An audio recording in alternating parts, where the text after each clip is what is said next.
한류에 대한 관심은 이제 전 세계적인 현상입니다. 두말할 필요가 없죠. 특히 문화의 자존심이 센 유럽을 파고들었다는 점이 아주 의미가 깊습니다. 그런데 지금과는 비교도 하지 못할 만큼 한때 한국의 문화가 정말 거대하게 유럽을 강타했던 적이 있었습니다.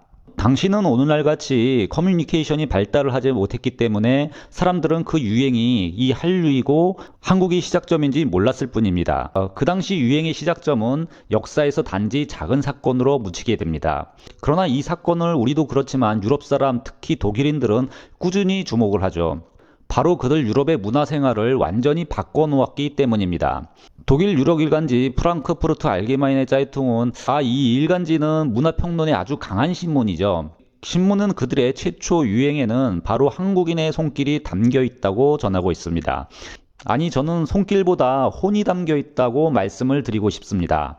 왜냐하면 이 제품은 사람의 손길만으로 만들 수 있는 것이 아니기 때문입니다. 오늘 이 이야기를 시작하겠습니다. 어쩌면 이를 우리는 세계 속 한류 역사의 시작이라고 볼 수 있지 않을까요? 물론 이 주장은 제 내피셜입니다. 저는 독일어 신문의 관점으로 세상의 모든 지식을 전하는 독일어 신문을 읽어준 남자 독신남입니다. 유럽의 역사에서 한때 최고의 가치를 가졌었고 최첨단 과학의 집합체였으며 유럽에서는 그때 당시 이 물건이 롤렉스였고 루이비통 이상이었습니다. 모든 귀족들은 모두 가지고 싶어 자신들을 보호하는 군대와도 바꾸어 소장했던 것이 있었죠. 바로 세계 최초 유행, 즉 트렌드를 만들어내기도 했던 이 제품이 무엇일까요? 그건 바로 도자기입니다. 신문을 보면 한국의 도자기가 유럽 도자기의 시작이었다고 해석할 수 있습니다. 유행의 시작을 패션에서 찾으시는 분이 계시겠지만 패션보다 훨씬 더 빠른 시기 유럽의 유행이라는 것을 선도했던 것은 바로 이 도자기였습니다. 물론 패션의 시작을 언제부터 보느냐에 따라 논쟁이 되기도 하겠죠.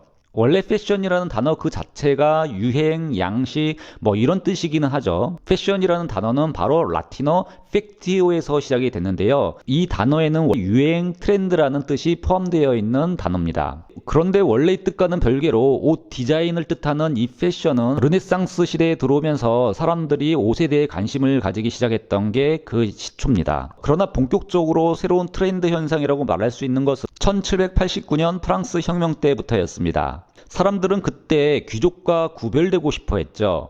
그러면서 구별되는 유행, 즉 패션이 사회적인 현상으로 본격적으로 나오기 시작합니다. 패션이라는 말이 강하게 디자인된 옷에 붙기 시작하죠. 그러니까 의미 있는 패션은 1789년 이후라고 말씀을 드릴 수가 있습니다. 물론 이 주장이 논란의 소지가 있기는 합니다. 그런데 이 패션 옷을 말씀드리려는 건 아니고요. 도자기 열풍은 그 이전부터였습니다. 유럽 도자기 시장에 한류를 불어넣은 바로 오늘의 주인공 아우구스트 2세는 1670년 태생입니다. 한국식 도자기 열풍은 대략 80년에서 90년 정도, 100년이 안 되는 시간 정도 패션보다 앞서 유럽에 나타납니다. 유럽에서 도자기가 갖는 의미는 남달랐습니다. 왜냐하면 유럽은 중세로 들어오면서 도자기와 사기 그릇을 아시아만큼 만들질 못했었죠. 유럽 귀족들 사이에서는 당시 아시아에서 온 도자기가 금값이었습니다. 그래서 유럽 사람들은 도자기를 두고 아시아의 금으로 불렀었죠. 17세기 당시 무역 강국이었던 네덜란드를 통해 아시아의 도자기는 유럽의 귀족들에게 보급되었고 아시아에서 온 도자기는 가장 좋은 사치품이자 부의 척도였습니다. 유럽 여행을 해보신 분들은 유럽 귀족이 살았던 성에 가보시면 꼭 이렇게 아시아 도자기가 전시되어 있는 것을 보실 수가 있죠. 그 이유가 바로 여기에 있었던 겁니다. 이런 사회적인 현상을 신화질이라고 불렀죠. 중국에서 나온 판타지로 유럽인들은 중국 제품을 선호하는 현상이었습니다. 그러기에 말씀드린 대로 유럽 사람들은 이를 두고 아시아의 금으로 불렀고요. 또한 자기를 차이나라고 부르게 됩니다. 중국에서 온 제품이라는 뜻으로 아마 그렇게 부른 듯 하죠.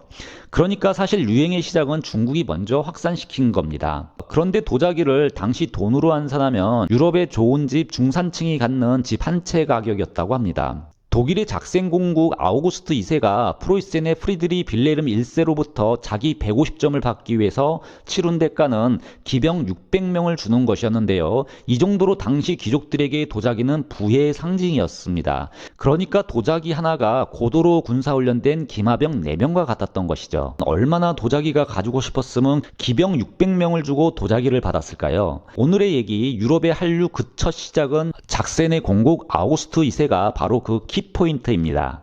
바로 이 아우구스트 2세가 유럽 최초 도자기를 만들죠. 이 지점이 한류의 시작점이기도 합니다. 그가 만들었던 이 마이센 도자기는 시작부터 한국 당시 조선의 도자기의 영향을 받게 되었는데요. 어떻게 당시 한국의 도자기가 작센 공국 드레스덴에 있는 마이센의 도공에까지 영향을 미치게 되었을까요? 후에 조금 자세히 설명을 드리겠습니다. 잠깐 꼭 설명드려야 할 부분이 여기서 얘기하는 최초의 도자기란 것은 유럽 최초 경질자기를 말씀드리는 겁니다. 연질자기는 유럽 베네치아 등 곳곳에서 만들어졌었죠. 이 연질자기와 경질자기의 차이도 영상 후반부에 가서 설명을 드리겠습니다. 계속 뒤에서 설명드린다네.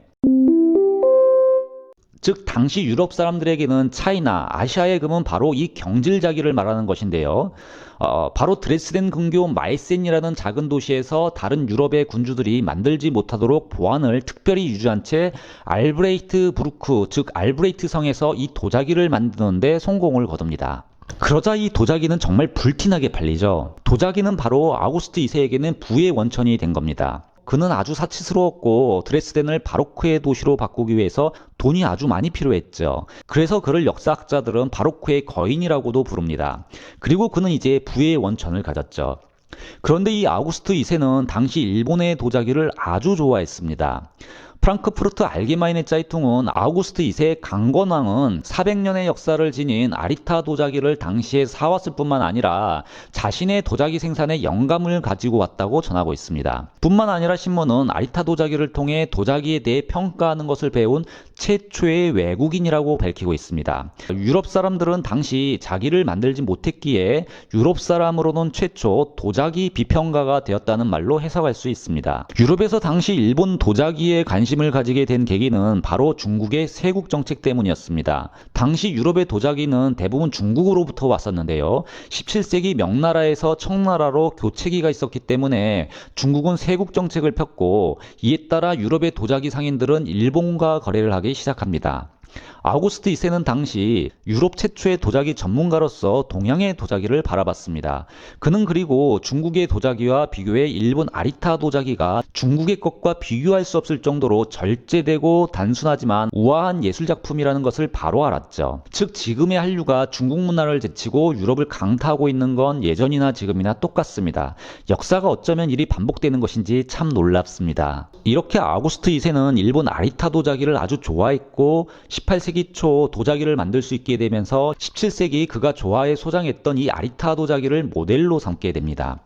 프랑크푸르트 알게마이네 짜이퉁 신문은 그는 일본 도자기에 심취해 있었고 그의 이런 열정은 드레스덴 쯔빙거 궁전 내 보관된 천여 점의 일본 도자기에서 찾아볼 수 있다고 말하고 있습니다. 그리고 그의 이런 열정으로 마이센에 세운 그의 도자기 공장에 아리타 도자기로부터 영감을 가져왔다고 전하고 있습니다. 그래서 유럽 최초 고룡토로 생산된 이 경질자기들이 일본의 영향을 받게 되었고 유럽 최초 경질자기인 이 마이센 도자기는 유럽 곳곳에 팔려나가며 귀족들이 꼭 가져야 하는 상품이 되었죠. 정말 팩티어 유행이 시작된 겁니다. 경질자기는 1300도에서 1500도 사이 고룡토로 만들어진 것입니다. 이에 반해 연질자기는 1300도 이하로 고룡토 없이 만들어진 것이죠. 당시 유럽 사람들은 이 경질자기를 만들기 위해 고룡토가 필요하다는 것을 몰랐었습니다.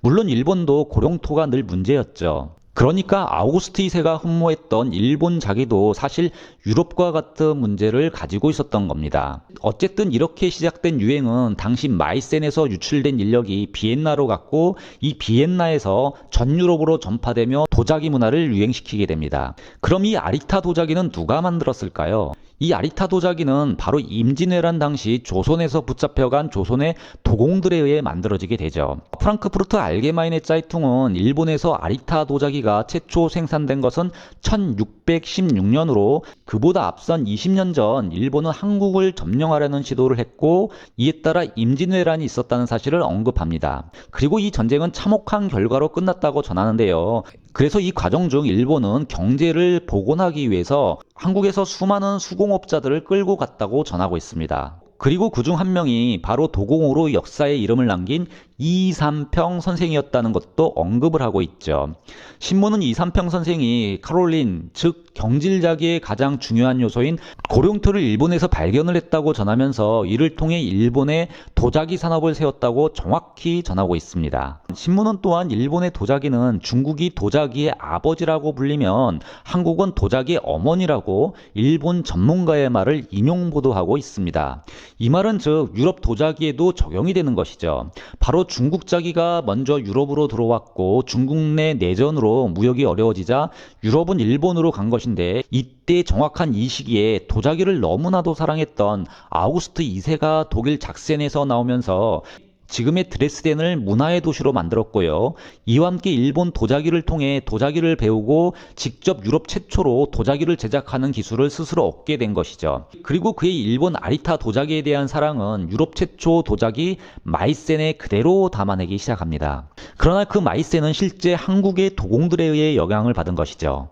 불행히도 당시는 커뮤니케이션이 오늘처럼 발달하지 못했던 시대였기에 아우구스트 2세는 자신이 사랑했던 도자기가 바로 한국 도자기라는 것을 몰랐을 뿐입니다. 아마 그가 알았다면 그의 도자기에 대한 열정으로 분명 한국에서 도자기를 배우고 가지 않았을까 생각을 해봅니다. 당시 자기를 지키는 기마병 600명을 주고 도자기를 사왔던 것을 보면요. 결국 한국의 도자기가 유럽 문화에 영향을 준 거라 말할 수 있는 신문 기사입니다. 이 도자기 열풍은 그때가 시작점이었습니다. 유럽은 뽐페이가 발견되고 로마의 역사와 로마의 유물로 관심을 갖기 시작했죠. 그리고 교양이 있는 사람이라고 불리고 싶으면 당시 2년에서 3년 정도 고대 그리스와 로마의 유적지를 돌면서 여행을 하게 되죠. 이를 바로 그랜드 투어라고 부릅니다. 사람들은 고대 로마의 유적지를 돌면서 수많은 유물들을 가져오기 시작했습니다. 그걸로 교양이 있다는 것을 자랑을 했죠. 그런데 나폴리 대사로 가 있던 해밀턴 경이 뽐페이가 발견이 되면서 수많은 유물들을 수집했고 그중 하나 포틀랜드 부인에게 도자기를 선물하는데요. 영국의 웨지우드사는 이 도자기를 복제품으로 만드는데 성공하게 됩니다. 그래서 돈은 있는데 시간이 없어 그랜드 투어를 떠나지 못했던 사람들에게 불티나게 팔리게 되죠. 이게 그 유명한 포틀랜드 꽃병입니다. 검은색 바탕에 하얀 까메오가 붙어있던 이 꽃병을 복제하는 데 성공하며 최초 짝퉁 문화를 퍼뜨리게 됩니다. 도자기의 역사는 이렇게 유행뿐만 아니라 짝퉁 시장도 활짝 연 거죠. 이를 통해 영국 웨지우드, 덴마크 로얄 코펜하겐, 독일 마이센, 세계 3대 도자기 회사로 등극을 하게 됩니다. 아쉽게도 유럽의 도자기에 혼을 제공했던 한국의 도자기 회사는 이름을 올리지 못하고 있습니다. 아주 한국인에게 뼈아픈 대목이죠. 언제 다시 한류의 바람이 이 도자기 시장까지 불 수 있을까요? 저는 독일어 신문의 관점으로 세상의 모든 이야기를 전하는 독일어 신문을 읽어준 남자 독신남입니다.